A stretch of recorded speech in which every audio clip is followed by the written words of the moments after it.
Fala pessoal, vamos iniciar mais um Giro Econômico dessa semana, falar de várias coisas aqui bem interessantes, trocar um pouco a dinâmica das últimas, falando um pouco mais de economia americana, mas voltada para o mercado de ações, vendo se já passou aquela chance de entrada, porque o mercado valorizou demais, mas dando também algumas outras ideias aqui de que talvez não, né, de você tentar achar esse vale para que você entre e ganhe realmente muito mais com o mercado, talvez não faça tanto sentido. Então vou mostrar algumas outras coisas também que você deve pensar para fazer essas alocações e não deixar, obviamente, com uma oportunidade futura passar esperando o momento de baixa. Vamos falar também dessa parte mais Brasil, né? Agora é centrado na ata do Copom. Vamos fazer uma releitura aqui para que eu dê agora a minha opinião sobre o que pode acontecer e a expectativa do mercado, obviamente. Falar um pouquinho também dessa relação do Banco Central com os novos diretores que virão em 2026. E aí dá também um pitacozinho político nessa questão, porque vai envolver muita política. E por fim, vou falar uma ideia de investimento aqui, que é um novo quadro que eu vou inaugurar dentro do Giro Econômico Semanal, que é Market Ideas. São ideias de mercado que a gente tem que analisar aqui para ver se faz sentido ou não investir.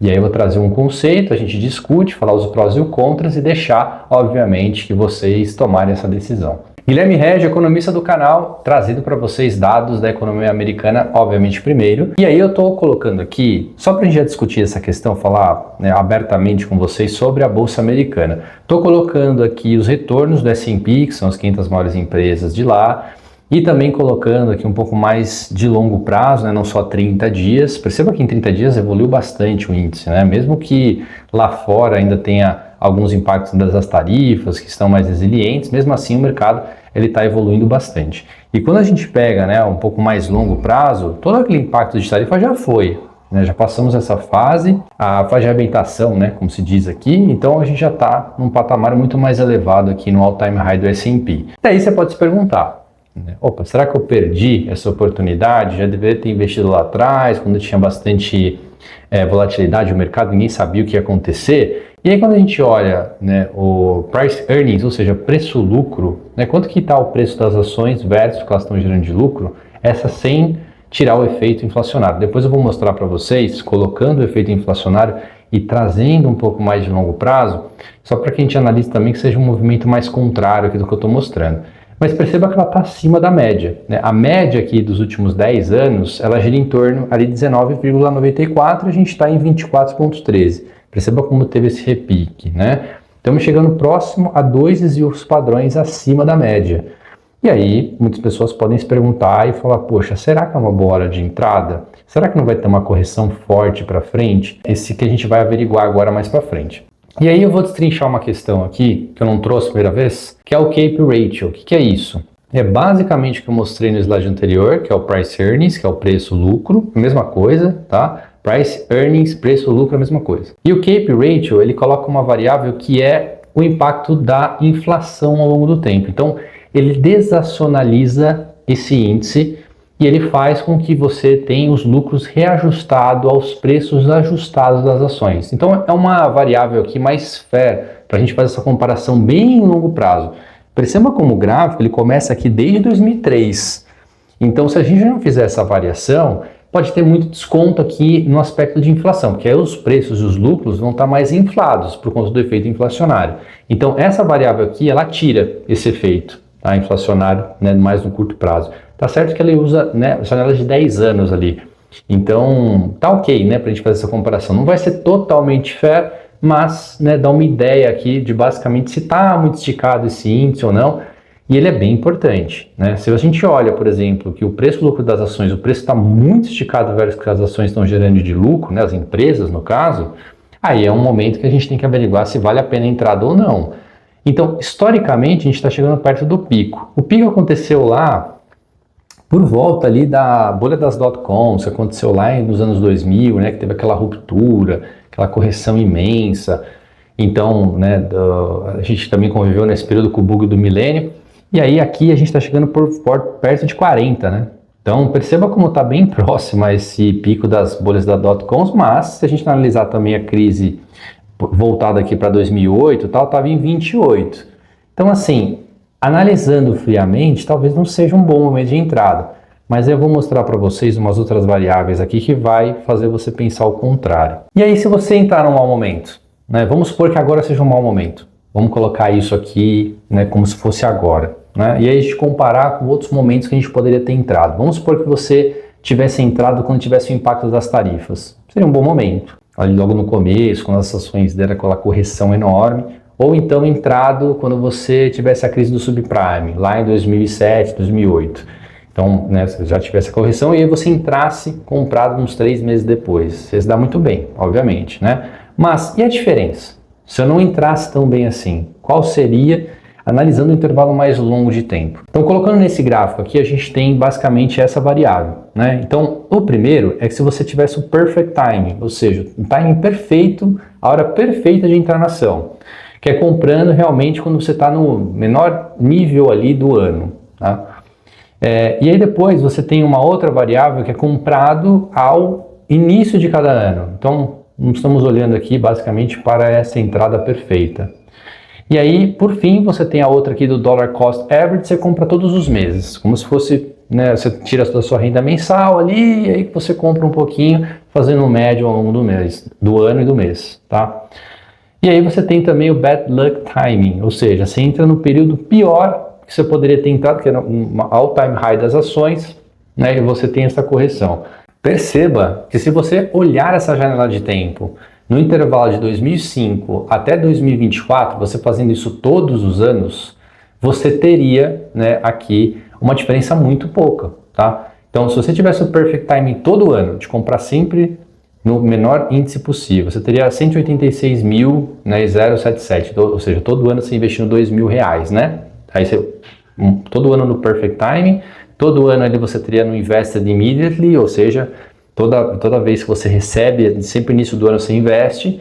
Você fizesse um dollar cost average, então todos os meses você, obviamente que pulverizaria esse investimento de 2.000 e você, por fim, você investiria no pior dia do ano, né, nesse bad luck timing, né? Então a diferença é muito pouca. Perceba como você teria 186 mil reais aqui no perfect timing e lá no bad luck timing só teria 151 mil.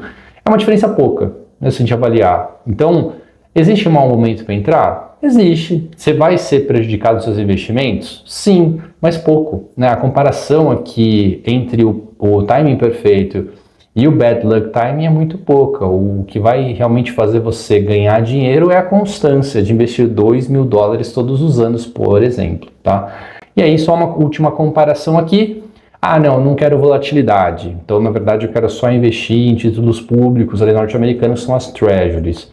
Você teria 47 mil, ou seja, muito menos, né? Cerca de 1/3 ali, versus o bad timing de entrada todos os anos. Então, né, talvez correr risco aqui seja uma boa alternativa pensando em longo prazo para o mercado americano. E olhando essa estratégia que a gente disse agora, poxa, eu vou fazer um médio todos os meses, vou investir quando eu acho que as ações estão em baixa, qual que é a melhor estratégia de seguir? Né, dado que a gente está tendo esse movimento agora de achar que o índice já está muito esticado, e aí será que eu aguardo um pouco, faço investimentos a cada 3 meses... Enfim, aí a gente tem uma outra alternativa para ver aqui, tá? Que é o seguinte, você tem duas alternativas. Você tem uma alternativa que você conseguiria aportar uma vez só, durante 12 meses, e você teria uma outra alternativa que você compraria um médio todos esses meses. Então, vamos supor que você juntasse esse dinheiro 12 meses e aportasse uma vez no ano, e você teria também uma outra alternativa que seria aportar todos os meses essa mesma quantia nos dois cenários, né? Então, vamos supor, se aportasse $2.000 ali mensalmente, ou então você aportaria uma vez no ano esses 2.000 vezes 12, tá? 24 mil uma vez só, tá? E aí, qual estratégia ela domina versus a outra no longo prazo? Esse gráfico aqui ele demonstra isso. Então, tem essa linha no meio aqui, que se o gráfico ele estiver acima dessa linha, essa parte de você investir uma vez só compensa. Se essa parte do gráfico está abaixo dessa linha, significa que se você investisse o dinheiro segmentado, ou seja, né, feito um médio todos os meses, você teria um melhor retorno aqui ao longo do ano, tá? E aí tem todos os anos aqui, os meses, né, e constrói-se esse histórico para você. E o que ele mostra para a gente? Que em 68% do tempo, investir uma vez esperando o momento certo bate o dollar cost average ou o outro investindo mensalmente. E aí isso mostra para a gente que talvez seja uma estratégia mais interessante você segurar e fazer aportes quando você acha que tem que fazer. Mas em 68% das vezes, tá? Mas também não fica muito longe de você fazer o dollar cost average também seria uma boa estratégia. Porque na verdade você está comparando as duas estratégias que as duas elas vão render, que nem no slide anterior que eu mostrei para vocês, acima do que você investisse numa Treasury, por exemplo, tá? Só que tem uma que ela fica melhor do que outra. E aí qual seria basicamente o que eu faria de estratégia aqui? Talvez eu investiria pensando nessas baixas do mercado, ou então diversificasse um pouco a minha aplicação em ETFs diferentes com estratégias diferentes. Porque nem sempre todos os ETFs eles sobem, a gente está vendo o índice do S&P aqui. Nem sempre todas as suas alocações elas sobem de maneira igual. Grande parte das ações acabam fazendo isso, porque elas são de alguma forma correlacionadas, né? O índice sobe, algumas ações acabam subindo junto, outras mais, outras menos. Então você talvez analisar a sua carteira ali de ETFs ou carteira de ações, vai ter algumas ações que você acha que é bem representativa, bem relevante você investir, e você colocaria nessas que subiram menos, e você vai fazendo um bom médio ali. Tá, para investir todos os meses e você está usando meio que uma estratégia lump sum misturada com uma estratégia de dollar cost average. Talvez seja uma melhor alternativa aqui para a gente poder trabalhar a carteira de forma eficiente. Tá, mostrei um monte de variáveis para você aqui que talvez você deva escolher certo o momento de entrada. Só que escolher certo o momento de entrada é muito difícil. Esse gráfico que eu estou mostrando para vocês de pizza aqui, ele demonstra justamente isso. Então, qual que seria a probabilidade de você entrar depois do movimento de correção? Vamos supor que você está analisando o mercado, né? E aí você viu lá, o mercado está subindo, depois tem uma forte correção por conta de uma notícia. Vamos supor que a explosão de uma guerra, enfim, qualquer notícia negativa que impacte o mercado acionário. Ao analisar isso, você vai pegar e falar assim, opa, caiu, eu vou entrar. E aí esse gráfico ele mostra que a chance de você acertar esse movimento onde parou de cair o mercado, ele começa a subir, é muito difícil. Por quê? Depois que você tem um mercado mais de baixa, a chance de você encontrar esse mercado de novo nessa baixa aqui, que não tem um preço menor, por exemplo, para você entrar, é muito baixa a chance. Então assim, você pode entrar em algum momento, talvez ele possa cair mais, mas é só em 20% das ocasiões que isso acontece. Então, quando tem uma correção, é um momento bom de entrada, porque você nunca sabe quando essa correção ela vai ter ali o vale. Então, talvez seja interessante quando tiver, dentro de uma ação que você está acostumado a comprar, ou seja, do ETF que você está acostumado a comprar, você entrar dentro dessa ação. Por mais que não seja o vale, mas 80% das vezes pode ser que seja. Tá? Depende da janela de tempo que você utiliza também. Se você usa níveis diários, talvez é muito difícil você acertar isso. Por isso que o day trade não funciona tanto. Porque a janela de tempo está contra você. Sempre investimentos são pensados mais a longo prazo para ele essencialmente cumprir a sua estratégia. Então, se você está olhando o mercado tendo uma correção, aproveite para comprar, porque em 80% das vezes, ao analisar a janela de tempo, esse preço nunca mais vai acontecer. Pensando em intervalos de 10, 20 anos. Então é importante se aproveitar esses momentos e fazer um médio ali, caso você esteja com um patamar de preço acima, ou então está com um patamar de preço abaixo, mas acha que a ação deu uma correção, caso de pessoas que têm Banco do Brasil hoje, por exemplo. Tem pessoas que estão apostando um longuíssimo prazo na ação, então estão comprando, fazendo médio, por mais que os médios deles estejam abaixo dos valores atuais. Isso para o mercado acionário americano funciona super bem.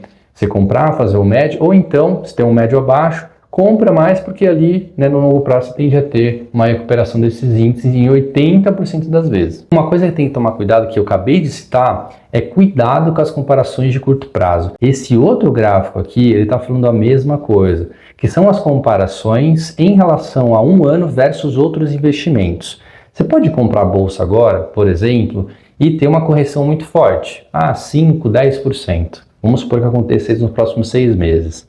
Aí você fala, entrei num momento ruim. Só que aí, uma pessoa que comprou a Treasury, por exemplo, ela vai ter um retorno positivo, obviamente. Se ela comprou ali, espera que chegar até o vencimento, por exemplo, se for de curtíssimo prazo. Então, nesse intervalo de um ano, Então, se você pegar aqui, né, historicamente, né, comparando, a chance de você ter, né, uma rentabilidade maior num título público é cerca de 30%. É uma rentabilidade alta, né, uma chance alta de você ter uma rentabilidade maior no Treasury do que nas ações. Quando você está indo para 2 anos, já se reduz para 25. E aí, 3, 22, 5, 21. A partir do momento que você passa de 20 anos, apenas 1% das alocações que foram feitas em treasuries, a depender da janela, só 1% teve rentabilidade superior à alocação em bolsa. Então perceba que essas comparações de curto prazo, às vezes, elas podem enganar. Se você está comprando bolsa americana pensando em tirar 1, 2 anos, talvez não seja uma boa estratégia. Pelo menos é o que esse gráfico está falando aqui e o que a gente vê em teoria também ao longo do tempo aqui de aplicações S&P. Então, se você ficar por mais de 15 anos, a chance de você ter uma rentabilidade maior na bolsa é cerca de 94%. Né? A chance de você ter uma rentabilidade maior em treasuries americanas é cerca de 6%. Isso analisando, obviamente, que todo o período aqui da bolsa americana. Então, fazer alocações para cima de 20 anos é preferível fazer no mercado acionário. Se você está fazendo alocações em intervalos de tempo menor, talvez um mix de produto ali seja mais adequado, dado que você pode utilizar essa moeda para outros fins, viagens, esse tipo de coisa. Então, sempre um mix é bem interessante, né? Porque nunca sabe o dia de amanhã. Por isso que as aplicações são feitas, devem ser respeitado o seu perfil de investidor e também o que você tem de objetivo para frente com essa dolarização de carteira. Bom, encerrando essa parte aqui de averiguação de entrada correta, perfeita, tá vendo que talvez o que eu mostrei agora não tenha que se preocupar tanto com isso, né? Talvez você tenha que olhar a sua carteira de uma maneira um pouco mais crítica, mas sempre pensando em longo prazo e sempre compras, né? Nunca retirado, a não ser que tenha uma ação ali que ela perdeu o fundamento totalmente na sua carteira, ou você não acredita mais naquele setor e você vende aquele ETF. No final do vídeo a gente vai mostrar mais um market ideas aqui bem interessante para a gente pensar. É uma coisa arriscada? É, mas eu acho que é bem legal da gente manter uma partezinha na carteira, objetivando talvez esse incremento que talvez tenha esse segmento. E aí, saindo um pouco do mercado americano, olhando um pouco das performances das bolsas mundiais, perceba como todas subiram. Quando a gente usa esse índice aqui de performance de MSCI, que é do mundo, né, de 6 meses, a gente vê que o mundo subiu bastante, principalmente aqui puxado, né, no primeiro TRI de 25. Quando a gente olha também os mercados emergentes, subiu bastante, perceba o repique no final da curva, acabou tendo um crescimento até acima.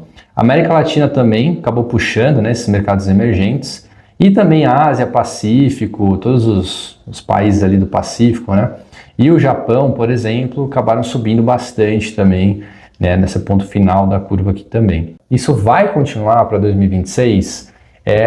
Né, algo que a gente tem que ficar de olho aqui, porque por mais que os juros estão baixando no mundo inteiro, né, e aí as bolsas estão acompanhando meio que esse movimento, há também um outro movimento que tem que se analisar, que é, na verdade, as dívidas de todos os países mais envolvidos, em especial Estados Unidos. Tem uma dívida galopante que só está aumentando. Isso tem que ser levado em conta, porque depois pode ter uma crise de liquidez muito forte, que pode impactar os mercados. E também a Europa. A Europa já está começando meio que a se coçar nesse sentido, porque ela já percebeu que ela está já exaurindo aquele estado de bem-estar social, que aí é bem complicado, né? Porque você tem que mexer com uma série de variáveis ali, você tem que desburocratizar muita coisa, talvez pensar em um pouco de menos energia ali renovável, ter que voltar a uma matriz energética um pouco que polui o ambiente. Tem uma série de questões. Para 2026, para a próxima década, vão ficar bem relevantes. Eu acho ainda que nesse curto prazo, ainda essa euforia vai continuar um pouco mais. Mas a gente sempre está com o fantasma de alguma crise geopolítica, alguma coisa que possa mexer muito com essas variáveis aqui. 2026, eu acho que a gente vai continuar um ano parecido com 25, com redução de juros no mundo inteiro, mas o problema fiscal vai ser forte ali para 27, 28, e aí essa década ela pode ficar em risco aqui nessa evolução que a gente está tendo de PIB mundial e brasileiro também. Falando um pouco mais de taxa de juros norte-americana, a gente vai ter, né, pelo menos mais 2 cortes ali, a expectativa é que tenha um 3, né, mas pelo menos mais 2, e aí esperando sempre cortes reduzidos, 0,25 de 0,25, acho que não vai ter um 0,50, Mas pode ser que tenha, né? Teve um voto, por exemplo, dos membros do FONC, que foi um voto de 0,5. A depender das variáveis como vier, talvez esse corte fique unânime e aí a gente tem uma redução ainda maior da taxa. A expectativa de 25 é terminar ali por volta de 3,50, mas a evolução desses cortes podem acelerar para quase 3 ali, fica dentro da faixa, né? 3,25, 3 zerado, por exemplo, ou 3,50, 3,25. E aí qual é o fator de risco para essa taxa ficar em 3% ali no final de 25 ou 3,5% também? Que é realmente o consumo norte-americano que está vindo muito forte. Quando a gente olha aqui, ele subiu para 5% na comparação year over year, né, o ano versus o ano. E aí essa situação, aliada também com o mercado de trabalho que está desacelerando, é meio dúbio, mas está fazendo com que a inflação se acelere. E se a inflação acelera, isso significa que o Banco Central ele vai ter menos recursos para poder baixar a taxa de juros. Mas é uma variável dentro de todas as outras que o Banco Central está olhando também, mas é um ponto de atenção. Quando a gente olha moedas, aí saindo um pouco dos Estados Unidos, entrando mais para o Brasil, perceba que na janela de um mês, ninguém se valoriza tanto versus o dólar das principais moedas do globo, obviamente, quanto o real. O real se valorizou no último mês 3,4. Ele igualou ali a coroa dinamarquesa, com 3,4 também. Mas se a gente olha o gráfico aqui, né, da comparação de USD-BRL, que é essa comparação dólar, Estados Unidos e Brasil, está no patamar inferior até dos últimos 2 anos, tá? Então é um momento bom para se comprar dólar. A gente não sabe se vai se manter isso ou vai se reduzir ainda mais. Dólar é uma variável que não dá para prever, mas é uma boa estratégia talvez comprar um pouquinho de dólar aqui. Falando de Brasil agora, a expectativa aqui da nossa taxa de juros, já falamos na economia norte-americana, e a nossa aqui é manutenção até o final do ano, pelo menos até 2026, pelo que a ata do Copom transmitiu de mensagem. Então o Banco Central ali basicamente copiou e colou a última ata do Copom, não adicionou nada de novo, ainda está vendo os dados de inflação, vendo os dados de atividade que estão se reduzindo, mas a janela de 2 anos de inflação ainda fica acima da meta. Quando eles estão olhando 2026 ali, pelo menos a expectativa, é que fica em 3,6 e em 2027 ela está até superior, está 3,8, né? Porque já estão considerando os cortes ali a partir do começo de 2026. Então a expectativa é que nesse ano a gente fique ainda, né, passe ali o Réveillon com taxa de 15% e o corte venha somente em 2026 mesmo. Mas aí eu coloco também uma outra variável aqui, que a gente não está prevendo nenhum aumento da taxa Selic, né? Acho que politicamente isso também não cabe mais, né? Teria uma repercussão muito negativa. Mas a prévia da inflação ela acelerou para 0,48 porque acabou o desconto na conta de luz que a gente teve no mês passado. Para essa prévia de setembro, ela já está mais alta dos últimos 4 anos. Então, inflação mais alta, talvez postergação de taxa de juros nesse patamar de 15%. É péssimo para a economia, tá? E aí, outra coisa também que eu estou colocando como notícia aqui, que é bem importante a gente mencionar, o presidente do Banco Central disse que é legítimo o Haddad criticar política de juros. Está acontecendo um afago, tá, entre as duas instituições, obviamente que o ministro da Fazenda, junto, né, ministro da Economia agora, né, antigo ministro da Fazenda, para o presidente do Banco Central, que, na verdade, né, foi indicado pelo governo, então não vai ter muito atrito ali. E aí ele colocou que acha um luxo a delicadeza, é uma frase bem dúbia aí, mas ele colocou isso, né, falando que, olha, também acho que está muito alto, mas tem o fiscal, então, e o fiscal meio que é responsabilidade do ministro da Economia. Então ficou aquela coisa meio, né, uma conversa ali de cavalheiros e tal, mas aí isso não ajuda em nada o Brasil, né? A gente tem que realmente ter ali, de fato, ações concretas que vão fazer com que a gente reduza esses juros atacando o fiscal, né, que é realmente gastar menos com esse arrecado, que o governo ainda não fez isso, né? E não é expectativa que ele vá fazer nesse próximo ano eleitoral. Então é isso que nos resta, taxa de juros alta e inflação mais alta. E aí uma outra coisa que a gente tem que se preocupar é o seguinte, vai acontecer um corte de 2 diretores por mandato mesmo, né? Não vai ser cortado, vai acabar o mandato desses 2 diretores. E esses 2 diretores que vão sair, eles são da linha mais dura daquela economia, que é essencialmente voltados mais para o controle inflacionário. O Lula ele vai ter a indicação de 2 pessoas. E aí a gente não pode ser ingênuo aqui que o Lula vai colocar 2 pessoas duras na mesma linha que tinham esses 2, né, diretores do Banco Central que fazem parte do colegiado na decisão de política monetária. para definir a taxa de juros, inclusive. A expectativa é que a gente tenha talvez um colegiado mais leniente com a inflação. Adiciona um componente de risco. Pode ser que ali em 26 a gente tenha talvez uma redução da taxa de juros mais rápida do que a gente está imaginando, tá? Vamos torcer para que não, para que seja respeitado realmente as coisas ali que são mais técnicas, a gente não incorra, né, em pessoas que estão talvez com outra expectativa ali para que faça, tá, essa condução da política monetária, porque é ruim para todo mundo, tá? Se você reduz os juros antes do que a inflação está te dizendo, você dispara a inflação e todo mundo sai perdendo. É o caminho, né, da saída ali pela perdição, né? Então a economia vai para o vinagre, vai para o buraco. Então vamos imaginar que isso não vai acontecer, que os nomes que venham sejam mais técnicos do que se está imaginando, pelo menos no mercado. Uma outra coisa que o BC ele projeta para o ano que vem uma expectativa de crescimento menor do PIB. E aí isso, obviamente, que se vier dessa forma, aí incrementa talvez o ritmo de cortes para frente, né? Porque dado que a inflação ela acompanha também, né, os índices aqui de atividade, com atividade mais baixa, você vai ter inflação mais baixa. Obviamente que o ritmo de cortes ele se acelera, né? Mas a expectativa para esse ano é que se mantém inalterado em 15 meses. Trazendo agora para vocês o índice em si, o IBCBR, que é o proxy deste mês aqui em especial, né, a proxy mensal do PIB, caiu 0,5 abaixo das expectativas em julho e aí reflete uma fraqueza maior na economia. Todos os setores caíram, tá? Indústria com 1,1, agro com 0,8, serviço com 0,2.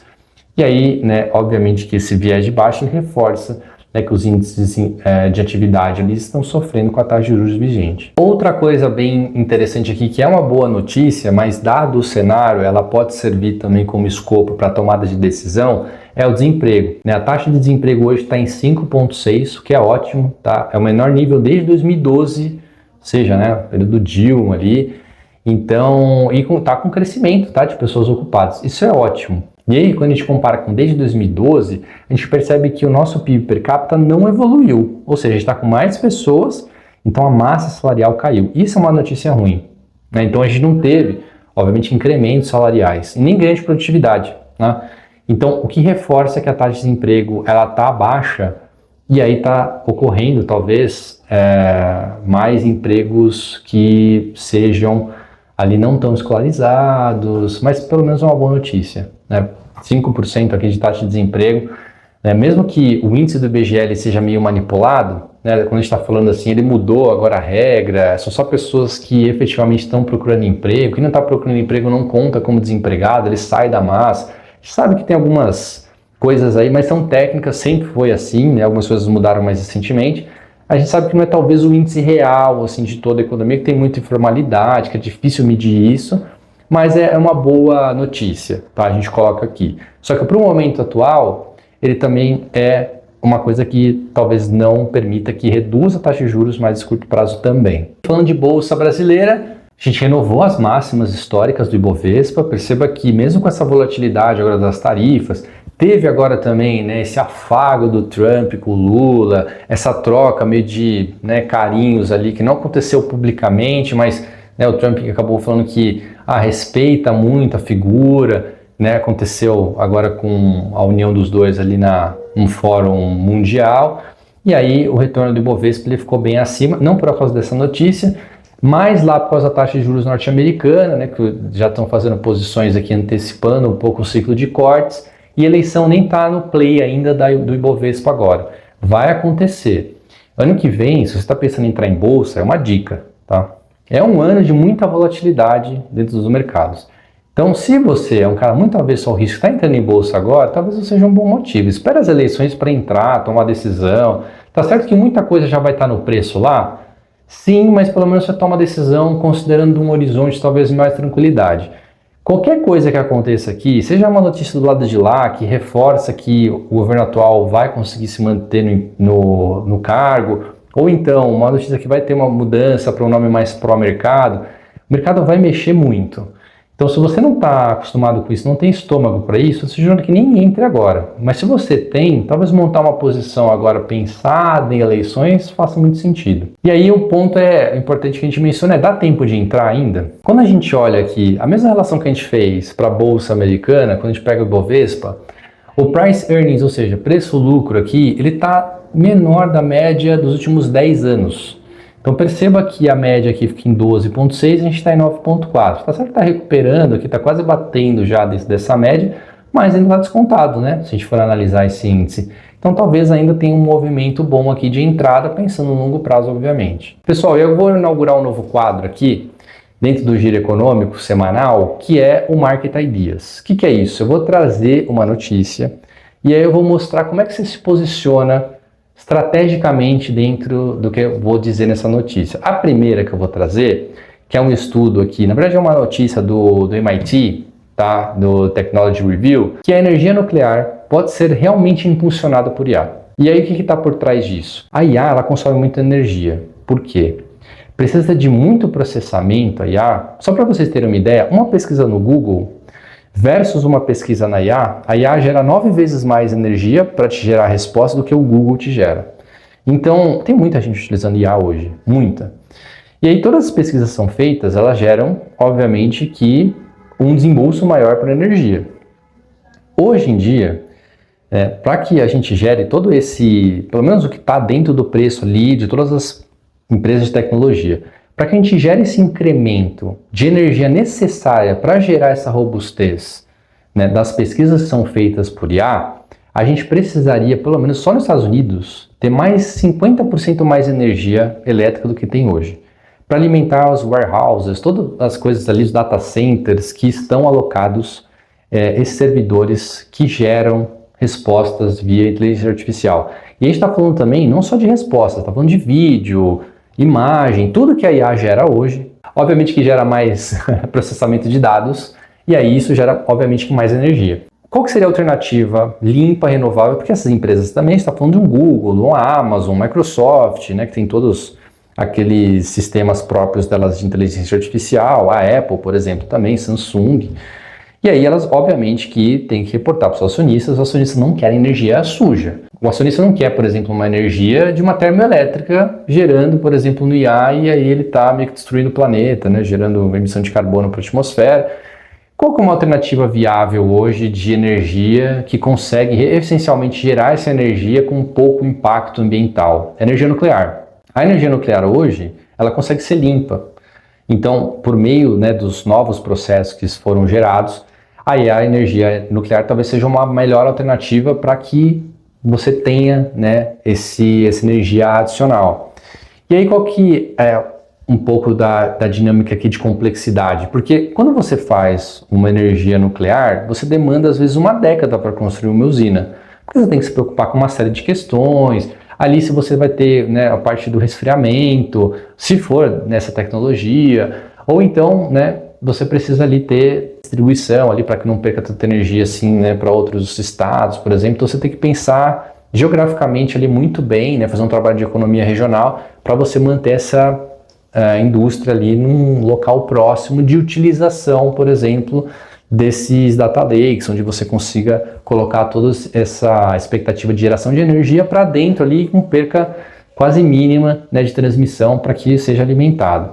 Tem toda essa complexidade, mas o timing é o principal, porque uma usina demora 10 anos e o que eles precisam hoje para energia é nos próximos 3, 4 anos. Então esse incremento de 50%, por exemplo. Tem essa complexidade, mas tem novas tecnologias sendo geradas que conseguem antecipar esse prazo de instauração de energias nucleares. Até tem a Amazon, tem um projeto de 3, 4 anos ter uma usina já em funcionamento, que funciona com mini núcleos, enfim. Quem quiser dar uma olhada mais no detalhe dessa questão, aí eu deixo a cargo de você dar uma pesquisada melhor.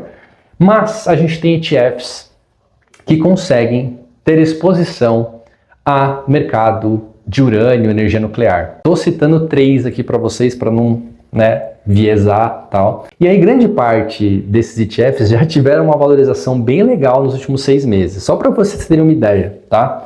Tem esse NUCL11, que é um ETF da Investo, que dá para aportar inclusive na nossa bolsa, de Bovespa. Perceba que ele tem uma valorização aqui de 46,36 nos últimos 6 meses. Obviamente que já considerando o impacto dessas notícias, os investidores já se antecipando, obviamente, a esse fato, tá? Tem um outro ETF que dá para comprar lá fora. Agora, como a gente tem, obviamente, a facilidade de ter uma conta internacional, Nomad, Avenue, Também tem as corretoras mais tradicionais, XP, BTG, que já tem parte internacional, até os bancos, né? O Itaú com o Ion, por exemplo. Você pode comprar o URA, tá? Que é, na verdade, esse ETF internacional aqui, que dá para você ter também. Ele já teve uma valorização de 97%, tá? Nos últimos 6 meses. Tem um outro ETF, por exemplo, que é de urânio, tá? Que é basicamente mais utilizado ali para geração de energia nuclear. Tem o URNM também, que se valorizou quase 75%. Aí, uma ressalva, tá? Tem essa parte do timing, que eu expliquei para vocês, que pode ser um gargalo ali, talvez demore muito tempo para ter uma energia, fabricando energia limpa ali, mas e outra coisa também que seja o time de entrada, né, dado que já se valorizou demais. Mas a expectativa é que não tenha nenhuma outra energia que a gente consiga concorrer com isso. Vamos supor, né, vou pegar uma energia limpa aqui. Vamos pegar, por exemplo, energia eólica, ela tem uma série de problemas, tá? Pegar energia solar, uma série de problemas também, inclusive problemas climáticos que podem interromper a geração de energia solar, como a gente viu, por exemplo, com os vendavais que aconteceu no interior de São Paulo, aqui destelhou fábricas, e aí, obviamente que, né, se caísse um vendaval daquele ali, né, dentro de uma fazenda ali de energia solar, poderia, né, obviamente que ferrar todos os painéis, e os painéis também têm vida útil. Depois que se encerra, que gera um lixo absurdo. Então, todas as energias pensadas, voltadas para a energia limpa, elas têm algum tipo de problema. A nuclear é a que hoje, pelo menos na tecnologia que a gente tem, é a mais limpa possível versus geração, custo-benefício. Então, estou passando para vocês aqui um Market Ideas, iniciei esse quadro aqui. Agora a gente vai toda semana discorrer sobre alguma notícia e trazer para vocês, obviamente. E aí, pessoal, parcimônia, sempre, né? Obviamente que é uma ideia da gente, né, fazer uma alocação muito pequena ali na carteira, para diversificação. Nunca agora é pensado nisso aqui, falar agora sim, chegou a oportunidade de despejar 50% do meu patrimônio nisso aqui, porque é o que eu acredito. Não, né? Façam com parcimônia, vão aproveitando, vão acompanhando os vídeos aqui que eu vou passando para vocês outro Market Ideas, para que vocês tenham aí visibilidade. Já sei o da próxima semana também, não vou abrir spoiler. Deixo você assistir o vídeo da próxima para que a gente faça essa discussão aqui com parcimônia. E assim finda mais um giro econômico dessa semana. Esse foi longo, hein? Esse aqui eu falei de várias coisas, várias ideias de mercado. Trouxe também uma parte aqui mais voltada para o mercado americano, se é um momento certo de entrada, se não, qual estratégia utilizar. Tá bastante completo o vídeo, então não deixa de seguir aqui, clicar no sininho e também deixar seu comentário, que vai ser muito bem-vindo. Até semana que vem.